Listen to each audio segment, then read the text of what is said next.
Welcome back to Missouri Mayhem, Mystery and Murder. This is Megan. And this is Mindy. Thank you so much for being back with us today for the Bobbie Jo Stinnett case. We appreciate you joining us. Megan, can you give us a little recap on what we talked about last time? Yeah, here's a little quick summary. So last episode, we were introduced to our two main characters in this sad story. Bobbie Jo Stinnett, who was almost 8 months pregnant. This is in December of 2004. And Lisa Montgomery, who pretended she was pregnant. They met in an online dog Chat room. Chat room. And basically, due to a custody issue and Lisa needing a baby ASAP, and she could not have one, she has concocted this plan to meet up with Bobbie Jo. And that's kind of where we left off.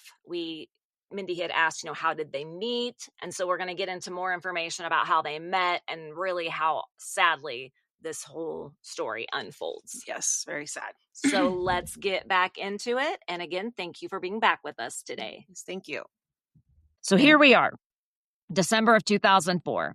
Lisa's in her second marriage to Kevin, and they're living in Melbourne, Kansas. And she seemed to really believe in her mind that if I have this baby, this is going to help my case. She's like, this is going to help my case. I'm going to get my other kids back. They're going to be living with me permanent. Everything's going to be great. But Lisa knew she couldn't get pregnant. I mean, come on. Lisa knows she's not pregnant. She knows she's lying. She is lying. And this is, like you said, this is when she hatches this plan to steal a baby. Can you even imagine? Okay, but maybe just go to I know what you're going to say. Yes. Like the hospital. Right. And go to the newborn section and snag one there instead of doing what she did. Instead of murdering a woman? That would be kidnapping. That'd be awful. Right. But you're kind of happened to you and your kid. But anyway, let's tell that story. I was kidnapped. I was given to the wrong mom for a few hours. For a little bit, Megan was given to the wrong mother. At the hospital. Yeah, when she was born. And then the nurse comes running in and is like, wait. And had Megan. Who was blonde and blue-eyed. And the other baby was like very olive skin tone, dark eye, pretty dark sure the hair. baby was Latino. Yes. And so mom was like, what more? Okay, but anyway, back to the story. Yeah, so we're not condoning. Don't go steal babies. No, don't do that. Oh, my God. But like, she could have thought of potentially other things. In my mind, I'm like, maybe adoption. That's what I'm thinking. Adopting, or telling the truth, or just maybe being happy with the babies you had and putting it all to rest and moving far away from these awful people. Yes. End of story. Yes, it's like being pregnant. She thought was like her superpower or something. Her savior. Okay. Now, you wanted to know, like, how does Lisa know Bobbie Jo? Yeah, because I know they know each other because right. Yeah. She knew she was pregnant or somehow. Okay, so Bobbie Jo and Lisa met through their original meeting was through a dog show event. And they would go around the Midwest, Missouri, Kansas, Iowa, the Midwest to these dog shows. And starting back in April of 2004, about 8 months before this, about the time she's getting ready to go through this custody case and getting ready to have to be pregnant and knowing this, they meet in April of 2004 and at one of these dog shows. And about 8 months ago. That's very convenient. How convenient. And I believe at this time, she gave her real name to Bobbie Jo. Like, she introduced herself as Lisa Montgomery. Yeah. So from this April 2004 meeting to the beginning of December, which is kind of where we're coming to now, they had ongoing interactions in the online Ratter Chatter group. Mm-hmm. So, but in these forums, Lisa wasn't using her name, Lisa Montgomery. She took on an alias, and her alias was Darlene Fisher. Which makes me think that this was very calculated. Right. Exactly. Mm-hmm. That's part of premeditation, deceiving. So Lisa doesn't know she's potentially talking to this person she met in April and, of course, meets lots of people. But during one of these online forum chats, Bobbie Jo announces to the whole online chat group I'm pregnant. I'm pregnant. Yeah, to the Ratter Chatter community. And I'm this far along.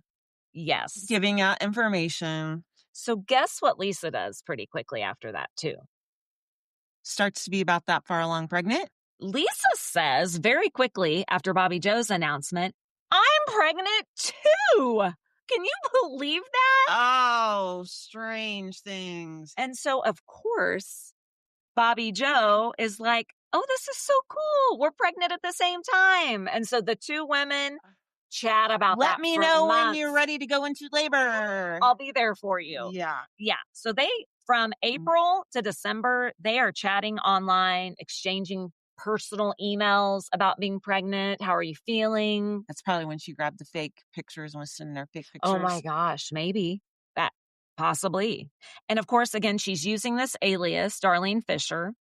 So using Darlene Fisher, she contacts Bobbie Jo. So Lisa is now Darlene Fisher. Correct. To Bobbie Jo. Correct. So using this alias, she contacts Bobbie Jo on December 15th, 2004. The day before. Correct. Via instant message and says, oh, so you have puppies for sale? I am really interested in buying one of your rat terriers. Remember, they have Happy Haven, their rat terrier business. Yes. And this is what Lisa sees as a perfect opening to be face to face with Bobbie Jo. You know what my question is right now, don't you? Yes. What? You think it has something to do about the puppies are okay? Okay. I was just making sure the puppies are okay. The puppies are okay. I mean, I care about Bobbie Jo. I do. Absolutely. But I just wanted to know. I needed to know how many puppies. Okay. No puppies are harmed in this story. Good. No puppy harm. No. So, which is great. Sadly, humans are, but no puppies. So, yes. Okay. So here we go. Lisa expressed interest in buying one of the puppies. And so Lisa was like, oh my gosh, yes. They agreed to meet the next day, December 16th, at Bobbie Jo's house. Okay. So I'm trying to, again, this is 2004. Mm-hmm. And I don't know. Do you think like stranger danger's more a thing today than it was in 2004? Oh, definitely. And we don't have ring cams and stuff. Right. We didn't have ring cams and stuff back then. So yeah. And I think she had created this online relationship for 8 months with this person. I think there's no reason to not meet him and trust him. And she's pregnant. So. And it's another woman. She's not going to hurt me. Right. I mean, you do as a woman. There's puppies involved. Right. We're both pregnant. I mean, this is going to be fun. We're going to meet up. I mean, this is a good day. This is fine. Probably thinking like we are friends. And I have no problem inviting you to my house because of all that. Exactly. So although Lisa lives in Melbourne, Kansas, she tells Bobbie Jo she's actually from Fairfax, Missouri, which is a little town near Skidmore. So she lies about that too. That night, Bobbie Jo tells her husband Zeb and her mom Becky that a woman from Fairfax is coming by the next day to look at the puppies. Yeah, and if you ever have anybody that you never met come to your house, you do need to tell someone you know that what's happening. 100%. I thought that, and actually this ends up being very helpful. Okay. That she let someone know this when they start doing the investigation. Okay. So you're 100% right about that. Let someone know. Yeah, what's going on. Okay, the day of the murder. On December 16th, Lisa drives from Melbourne to Skidmore, and she arrives at Bobbie Jo's house around 12:30 in the afternoon. Lisa is carrying with her, and I did hear two different versions of this. Lisa's carrying with her a kitchen knife, a sharp kitchen knife, and a white cord in her jacket pocket.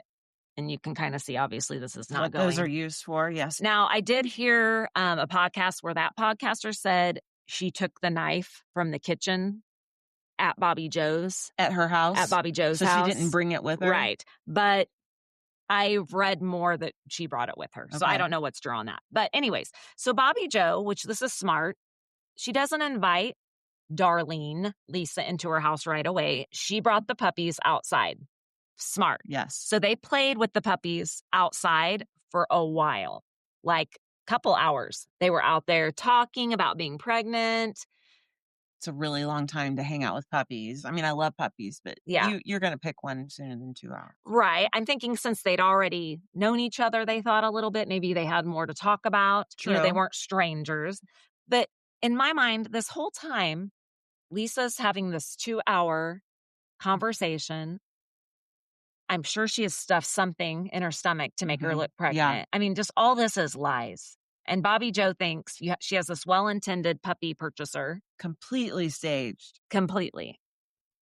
She had no idea. So at 2... Zero. None. So at 2... The whole time, sorry. No, keep going. Go. Lisa is looking at this woman thinking, I'm getting ready to Murder you. And take that baby. But I'm going to have a 2-hour conversation first. Well. And, yeah, okay, so many things to talk about there. So at 2:30, Bobbie Jo receives a phone call from her mom, Becky. So remember at the beginning, we were talking about Becky had called and said, hey, can pick me up from work today, right? And it wasn't very far. And Bobbie Jo said, yep, I'll pick you up at 3:30 in an hour. And from what I hear, like Lisa heard that whole conversation between Becky and Bobbie Jo. Like Lisa's there. Sure. While Becky's this on conversation is happening. Again, not knowing that hours later, she's going to show up to her daughter's house and what she's going to find. Yeah. Okay. So after the phone call ends, Lisa and Bobbie Jo had spent about 2 hours together. And this is at the point where the story takes a sad turn because, and I don't know what would have happened if she hadn't have invited her into her home. Maybe just kept it outside. I don't know. Yeah. But at this point, we're going to cross into mayhem. I think that you just don't let any strangers ever into your home. No. I just don't. I think you got to feel really awkward when you do that. Yes. I mean, best case scenario, at least one other person's at home with you. That's a great idea. Yeah. If you're gonna, but yeah. To me, for her to get this puppy, you didn't have to come in my house. But again, at all. She's been having this so-called relationship with this person. So she thinks it's safe. So, okay, again, crossing into mayhem here. This is where things get really rough. So, okay. So basically, 2 hours talking. They end up going inside, I believe, maybe because of the phone call. Phone rang. They go inside. I know. I don't know for sure, but I'm assuming that's kind of how they got inside. So they continue to talk for a little bit in there. While they're inside, Lisa attacks Bobbie Jo. And from what I read, she tried to distract her, had her looking at something, maybe one of the puppies, and then, like cowards do, snuck up behind her. Yeah. And so from the sounds of it, Lisa used that cord to strangle Bobbie Jo until she was unconscious. Oh my gosh. How do you fucking do that? Yes. So she chokes her. She's unconscious. We're assuming at this point, Lisa thinks Bobbie Jo's dead, that she's killed her. So she starts to perform a C-section or whatever she does on Bobbie. Now, we're not talking about a doctor, obviously. We're not even talking about an average IQ person trying to do this on someone in an emergency situation. We're talking about a devious person who was born with issues, has had all this trauma, getting ready to cut on this woman. To cut her stomach open. And here's a really, really, really hard thing to hear, and this makes me so upset. She starts cutting into Bobbie Jo's abdomen, and Bobbie Jo is not dead. The pain of her cutting into her stomach brings her back out of her unconscious state. She wakes up. Oh my gosh, that's terrifying. It's Megan. awful. Can you imagine waking up and this woman that you would just talk to for all these hours was, I'm sure she was like, what are you doing? That is yes, awful. So a struggle ensues. And sadly, Bobbie Jo, of course, is bleeding. She's, I'm sure, very much aware. Yes. And I mean, the pain and what is happening. And Lisa overpowers and strangles Bobbie Jo a second time. I mean, Bobbie Jo, bless her heart. Well, So it's, to me, the fact that, I mean, how scared she had to be and not. Okay, I cannot believe that she was able to cut out a baby and it without killing the baby. Right. And so that's the good news, folks. We can tell you that. And if you know this story, you already know it. But if you don't, the baby does survive. So we'll talk more about that in a minute. So that is good. Oh, sorry. I think I might have given that away. No, and that's good, though, because I knew that I'm happened. sure the listeners are like, oh, my gosh. Did the baby live? Right. The baby lived. The baby lives. And what she does is she basically extracts the fetus from Bobbie Jo's body. She cuts the umbilical cord. Okay, so and real quick, I thought if a mother dies, if you're pregnant, the baby immediately dies. But she wasn't completely dead, and that's how the baby stayed alive? So the baby still has the umbilical cord. Correct. And is still connected. So blood is still pumping, especially, and you hate to say that, but like she's just passed away.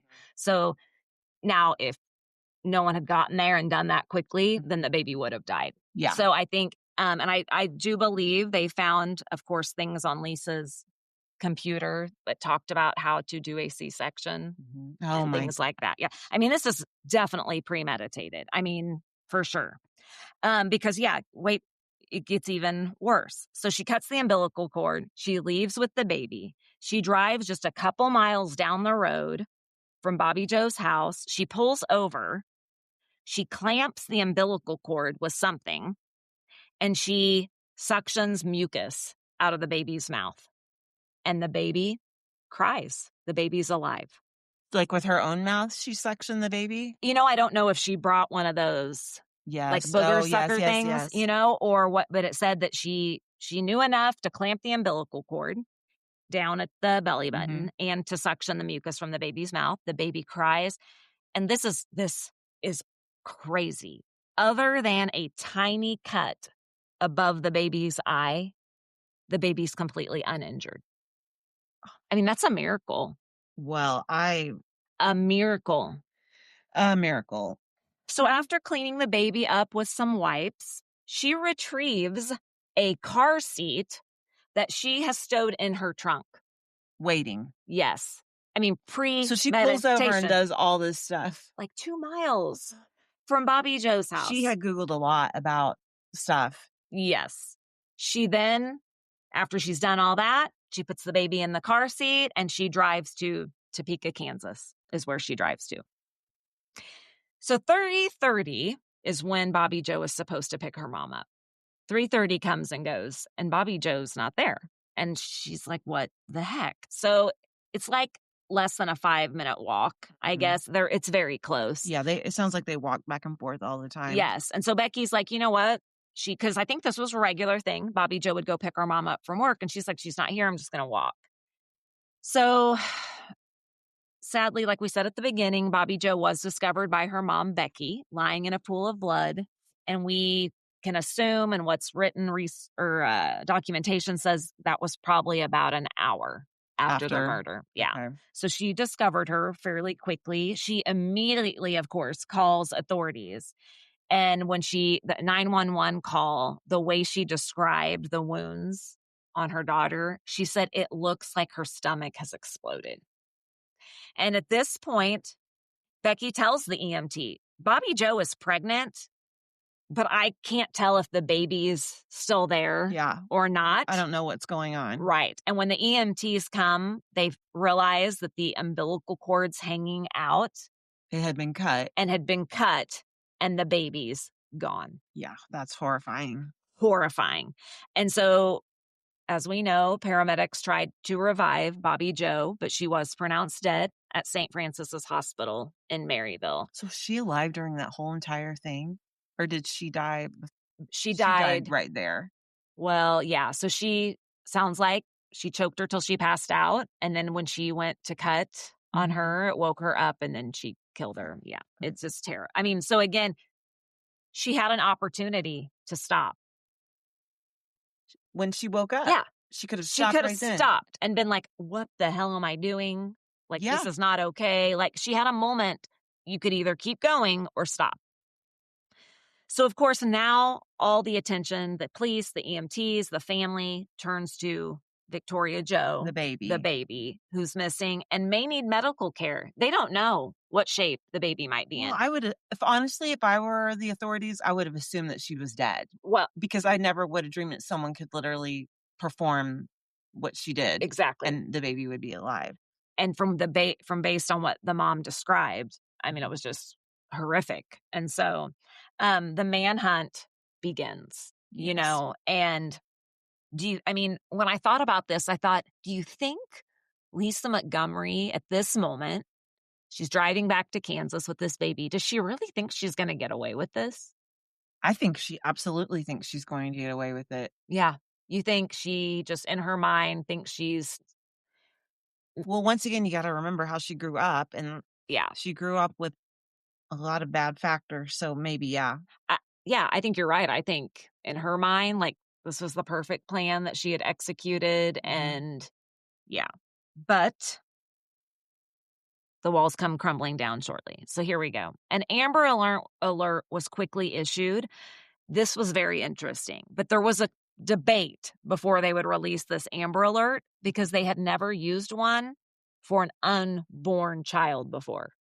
Sure. You know, an Amber Alert is for a missing child. Yeah. Well, they're like, okay, this is an infant.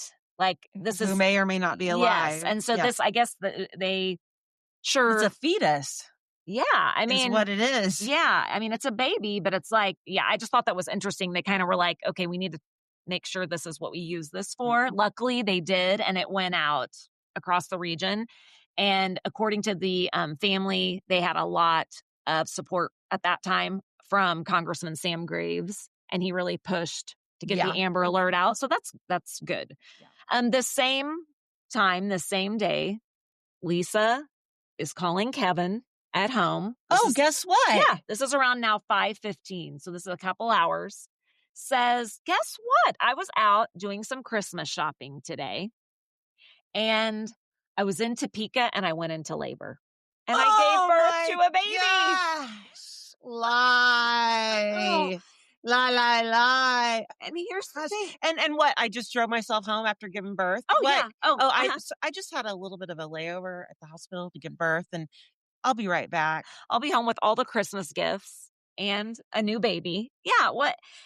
And I mean, come on, Kevin. Kevin originally was like, this feels weird. Because you're an idiot, Kev. Yes, Kevin. Kev. I mean, say something, Kevin. He's like, okay. Kevin. He's like, really? You delivered a baby and then drove yourself home right after? You're like pretty tough. Wow, you're one hell of a woman. Yeah. So he didn't even call me when you went into labor. Like, thanks a lot. I mean, I know you're independent, but damn. So he's like, you know what? I'm just gonna decide to believe her. Why not? It's better than realizing that she's lying. It's better than having to believe your wife. Wasn't he like, okay, how much does she weigh? How long? What was her length? Blah, blah, blah. Where's the birth certificate? You don't just go to the hospital, have a baby. There's like a procedure. They come talk to you about all kinds of shit. And it's a process. Like, you don't just go, what an idiot. Isn't Kevin supposed to sign the birth certificate? I mean, yes. Sign? Okay.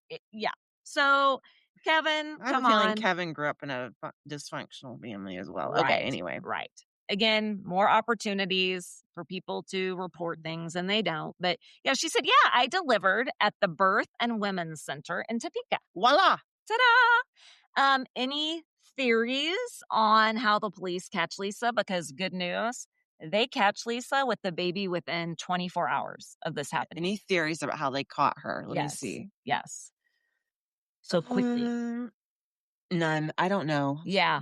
Really, this is not, I'm sure, one of the first, but this is one of a case where technology helps solve this case. Law enforcement uses Bobbie Jo's computer, and as they start looking through her communications, they realize that she has been communicating a lot with someone who claims to be pregnant named Darlene Fisher.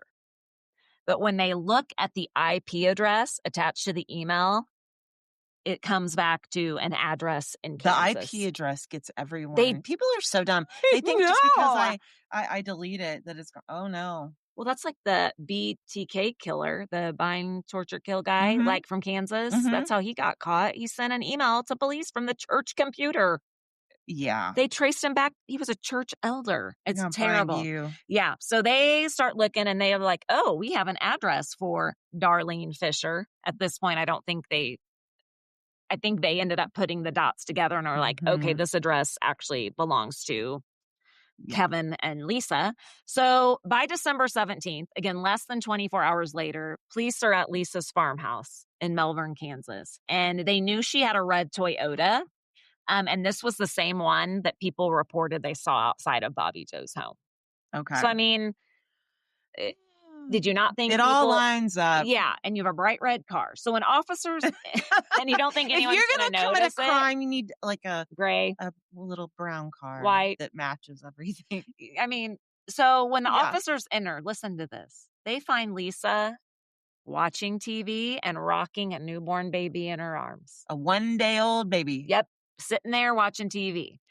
A witness would later report that on the morning before she got arrested, so this short window where she has the baby, Lisa takes the baby along with her husband and 2 teenage sons that she still has custody of to a restaurant out to eat breakfast that morning. The owner of the Whistle Stop Cafe, which I think there's a Whistle Stop in every little town, the Whistle Stop Cafe in Melbourne, Kansas, Kathy said she's just showing the baby off. Like, this is our new baby. And she also supposedly took the baby to church that morning and said, my gosh, how crazy. We take this baby I stole to church. Have named the child Abigail after Abigail from the Bible. Oh my God. From the Bible. Yes. So bad. Yes. And you know, people in the church were like,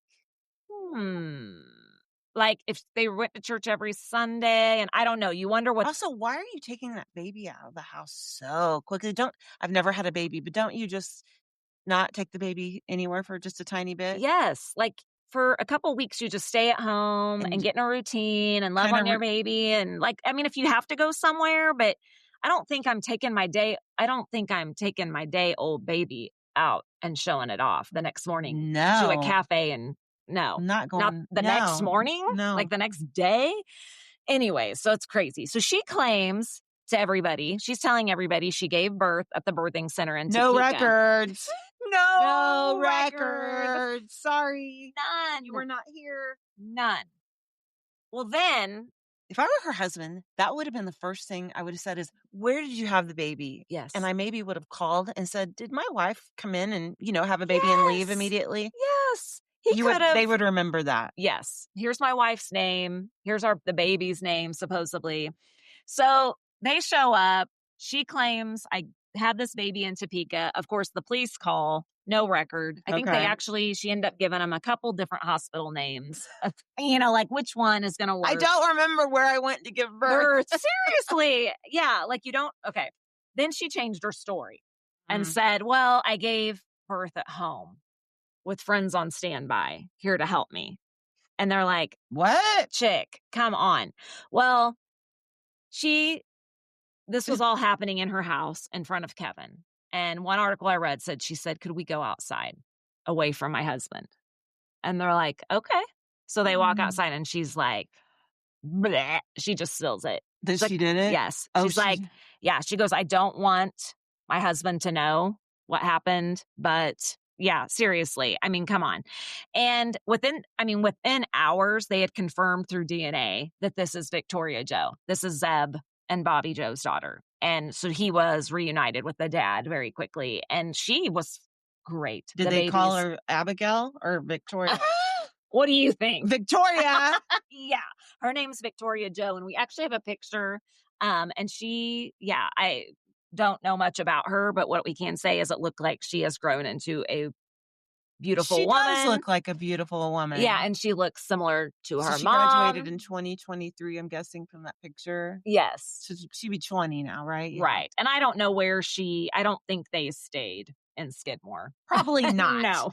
So, and she, I think, I actually think I have a little bit of information about her at the end, but pretty private, I think there. And I mean, of course she would be after that. Yeah.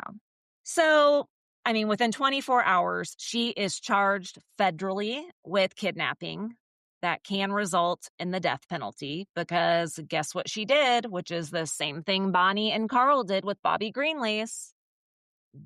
What did they do? Happened in Missouri, and they crossed state lines. Yep. Remember the Lindbergh baby law? So when you cross in kidnappings, so Lisa came to Missouri, did this, and then took the baby back to Kansas. So, yep, now you can be state lines. Yeah, death penalty. Her trial started in 2007, 3 years after this has happened. I mean, I just think that's so sad. And I guarantee there were continuances and, you know, that the families have to go through, you know, all that. But of course, her defense team argued she suffered from, this is interesting, pseudocysis. I think that's how you say it, pseudocysis. That is a mental condition where a woman truly believes that she is pregnant. And she's you've not. talked yourself completely 100% into it. Yes. Being pregnant. And that's specifically whatever you said is about for pregnancies. Okay. Correct. Pseudocysis, I think. And that's, I mean, but I have a little problem with that only because I don't think she believed she was truly pregnant. Well, she did because she carried out a murder where so she knew she wasn't pregnant. And there were so many things she did to blatantly lie about the pregnancy. Like she was and you can buy I don't know what she did to make herself look pregnant. But you can buy pregnancy like suits. Yeah. Like a thing you can slip so someone on. Can literally quote unquote fill your stomach and it kind of feels real. For movies and that kind of, yes. So they also pointed out that she had severe PTSD, and I believe that she has brain damage. I believe that, and lifelong abuse. Psychologists testified that she lived in what they called a fractured reality. That for sure. Yes, I believe that. Of course, prosecutors are like, really? I mean, let's look at the cold premeditated facts. I mean, she created a false identity. She brought a weapon. She carried out a crime really twice. And she's a murderer. Yes. And they said the way she cut the baby out of Bobbie Jo's stomach, and that she actually woke up. Oh my goodness. Yes. So as you already know, the jury. And she kept going. Yes. The jury convicted her and she was sentenced to death. Thank goodness. I mean, I hate to say thank goodness, but I mean, I don't know. A lot of people have a different opinions on the death penalty. I don't know. I'm also torn on that. I say thank goodness, but I don't know. She did a really, really terrible thing, and she definitely has to pay the consequence for that. So over the next 13 years, Lisa's legal team fought appeal after appeal. They claimed she had ineffective counsel at one point. They claimed she had mental incompetence. But in January 2021, just days before President Biden's inauguration, Lisa Montgomery was executed by lethal injection in Terre Haute, Indiana. Is that how you say that? Terre Haute? Yeah. Who or how? I'm not sure, but she was the first woman to be executed by the federal government since 1953's Bonnie Hetty from the Bobbie Greenlease Jr. That we covered. Yes. You know, I know what she did was a terrible, terrible thing, but there's this little piece of me that feels bad for her. I mean, a tiny little piece, but then not because of what she did. But oh my gosh. I think what we feel sorry for. Terrible life. I think that's what I think. The whole thing from beginning to ending, dying by lethal injection. I mean, her whole life was just. And they said, do you have any final words right before they put her to death? She said, no. No. That was it. And they put her. Wow. They executed her. Yeah. You know, I feel like the people that raised her and did all of that stuff should be imprisoned. Agreed. I think what we feel bad about and feel sad about is that there were so many opportunities where this didn't have to have happened. Well, so many opportunities to save her. Yes. And that makes you sad for a child. I really that had to just go wish through her sister would have spoke up more for her. Oh, no. It's just, I know. So today, Bobbie Jo's daughter, Victoria Jo, is almost 21. She's grown and lives a very private life with her father. She has never, from what I can find, ever spoken publicly about what happened. Gosh. And I don't blame her, Bobbie, and I think this is sad. And if I'm the family, I don't know. But I guess this house where this took place in Skidmore, Bobbie Jo's old home, still standing. And we're not going there. No, we're not. Because we're not. And it's just, I don't think that's a good vibe that we want. I think they would be onto us immediately in that little town and chase us out. Oh, yeah.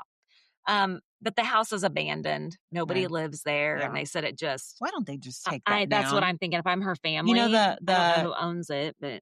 The 4 from Ohio, or no, Idaho. Idaho. 4, they... Yes. They tore that down pretty quickly. Yes, so, I know. I agree. Like, it's just a sad reminder of what happened. I mean, Skidmore itself, of course, is infamous because of Ken McElroy and Bobbie Jo, and not something any town really wants to be famous for. And so you do hate that again for the members of Skidmore who maybe have their whole lives. Who are good people. Good people and love the community. But it is... the town does have kind of what we would consider a dark legacy. Yeah. Lots of stories of violence in a town so small. For me, I think this case made you think about, which we've discussed many times, how much do trauma, childhood trauma especially, mental illness, how much can we use that to explain someone's actions?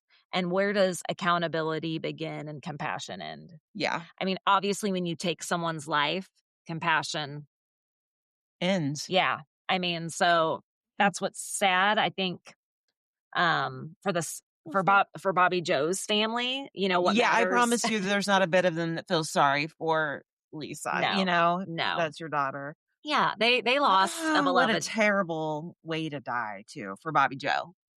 Yes, because knowing someone is, like, being completely aware that someone is cutting out your newborn and you're dying. And you can't do anything and there's about nothing, it. No one is stopping her. No. I mean, it was really... And I've known this woman for 8 months. Yes. Like, she was my friend. Like this, and knowing real quickly in her mind, like, that was all a lie. What is happening right now? Who is this person? This whole thing has been staged for me to die. Ugh. So, again, Bobbie Jo's life was so full of love and promise, and then just to have that taken away from her. But from tragedy came survival. Her daughter, of course, says, I'm carrying my mom's legacy forward.